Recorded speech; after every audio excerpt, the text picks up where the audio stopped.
Sa halagang 12 million pesos, maaari ng buhay ng patay? Paano? Alamin.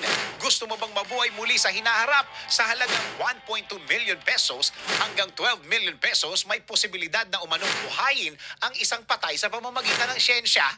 Pero paano nga ba ito magiging posible? Alamin natin.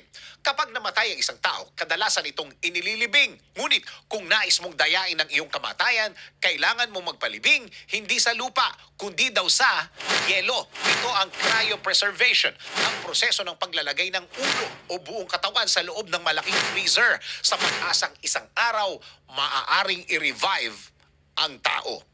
Base ito sa ideya na sa hinaharap, maring i-extract ang DNA ng tao o hayop at gamitin ito upang lumikha ng kanilang mas batang version o kaya naman buhayin mismo ang original body.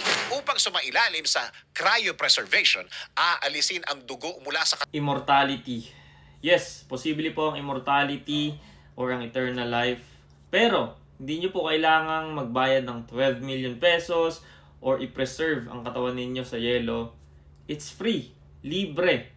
Libreng regalo. God is giving us free gift of eternal life through faith in Jesus Christ. Because Jesus abolished death. Nakikita nyo ba yung mga ginagawa ng tao ngayon?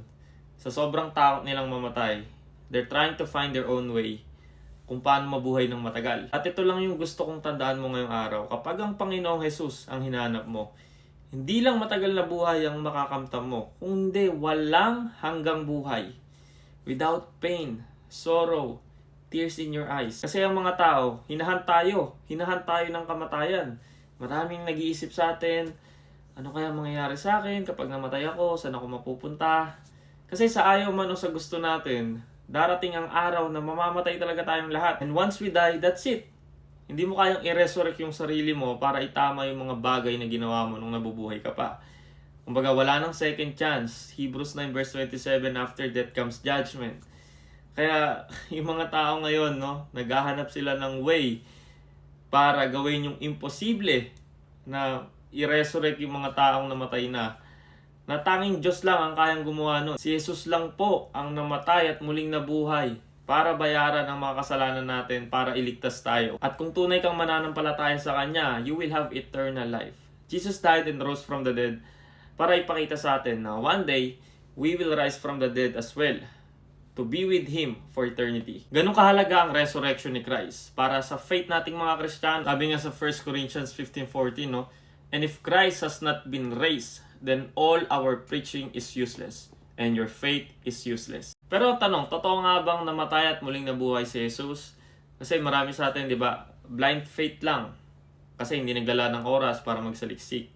Which is okay lang din naman, pero mahalaga tong bagay na to para pag dumating yung oras na kailangan nating i-defend yung faith natin, may sasagot tayo. Kaya naman, I encourage you to dig deeper, do some research mula sa mga reliable sources.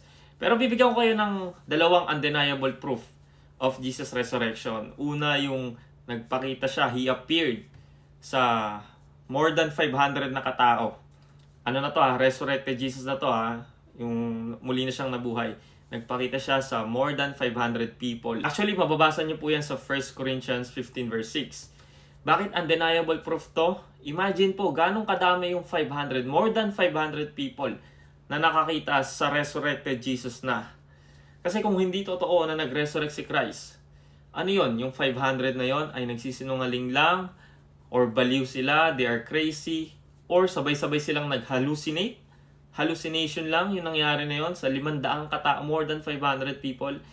That is impossible. Pangalawa po, Jesus' missing body was never found. So, ganun kasimple lang. Kasi kung hindi siya nag-resurrect, makikita yung katawan niya. But it was never found. And may mga secular historian, professed atheists na tutol dito sa Jesus resurrection. But nung nag-dive deep sila, they do research, talagang pinaglaanan nila ng oras, they ended up being a Christian because sobrang grabe yung evidence ng resurrection ni Christ. So yun lang muna, mas maganda kasi kayo mismo mag-research. Marami pa kayong makikita at malalaman. Marami kayong matututunan about resurrection of Christ. And yun nga, kung hindi nyo pa kilala ang Panginoong Jesus, hindi nyo kailangan niyang magbayad ng 12 million, mag-preserve ng katawan, Dahil ang walang hanggang buhay ay matatagpuan kay Jesus. Saka huwag kayo kung saan nagpupunta, kung ano-ano tinatry nyong gawin para pahabain yung buhay nyo na hindi nyo naman kaya, imposible yan. Diyos lang ang may kaya niyan. No? Buklatin nyo yung Bible nyo. Nandyan lahat ng sagot. At yung kinakatakutan yung kamatayan, Jesus already abolished death. If you put your true faith in Him, you will have eternal life.